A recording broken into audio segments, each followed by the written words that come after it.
Binamız məşhur lokodur, yəqin ki tanıdınız. Gəlir bizi ziyarət eləməyə. Loko, nə yaxşı gəlmişsən bizi ziyarət eləməyə? Nədir gəlişin səbəbi? Doktor, buna görə baxmağa gəlmişəm. Burada nəsə narahat edirsən? Bəli, nəfəs ala bilmirəm. Onda gecə yoxdur ya. Görə əgər orada nəsə bir problem olsa, o bizim bizləri təmənnasız onu eləyərək, həyata keçirərək. Onun nəfəsilə yaxşı olar. İnşallah edək.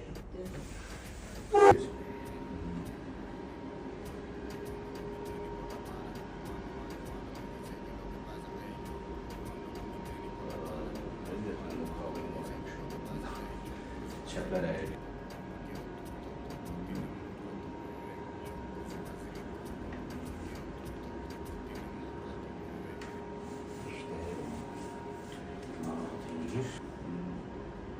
Bunun çəpərində əyirlik var sənin əsasında.